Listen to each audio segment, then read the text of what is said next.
పెద్దలు రేవంత్ రెడ్డి గారు, అదేవిధంగా జిల్లా ఇన్ఛార్జ్ మంత్రివర్యులు గౌరవనీయులు తుమ్మల నాగేశ్వరరావు గారితో పాటు మరి గౌరవ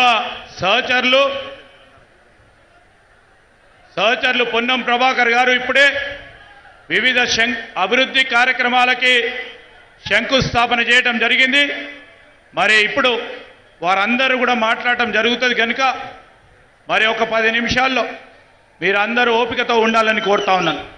ప్రజాపాలన ప్రభుత్వం 2 ఏండ్ల పండుగ హుస్నాబాద్ పట్టణ ప్రజలకు శాతవాహన యూనివర్సిటీ ఇంజనీరింగ్ కాలేజీ, ఐటీఐని ఏటీసీగా మార్చి robotics, artificial intelligence, internet of things లాంటి గ్రీన్ స్కిల్స్ అయిన సోలార్ ఎనర్జీ, ఎలక్ట్రానిక్ వెహికల్స్ లాంటివన్నీ హుస్నాబాద్ యువతకు మున్సిపాలిటీ పరిధిలోని ప్రజలకు అందిస్తుంది ప్రజాపాలన ప్రభుత్వం. ఇప్పుడు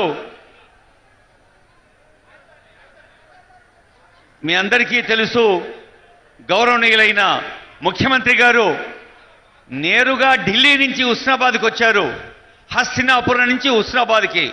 హస్తినలో గౌరవ ప్రధానమంత్రి, గౌరవ పెద్దలు, గౌరవ కేంద్ర మంత్రులు, గౌరవ సోనియా గాంధీ గారు, రాహుల్ గాంధీ గారు లాంటి పెద్దలు, ఇంకా ఎందరో ఆనరబుల్ ఎంపీస్ అందరినీ కలిసి తెలంగాణ అభివృద్ధి కోసం, తెలంగాణను దేశంలోనే ముందు వరుసలో నిలిపేందుకు భారత దేశవ్యాప్తంగా తెలంగాణ వైపు చూసేందుకు కావలసిన సదుపాయాల్ని, సౌలభ్యాన్ని, సౌకర్యాల్ని అందించేందుకు మరి జాతీయ స్థాయి పెద్దల్ని సంప్రదించి వారిని మన గ్లోబల్ ఫెస్టివల్కి ఆహ్వానించి వచ్చారు. వేదిక పైన ఆనరబుల్ సీఎం గారు, honourable ministers, honourable MLAs, honourable MLCs, honourable MPs, పెద్దలు, ప్రజాప్రతినిధులు ఎందరో ఉన్నారు.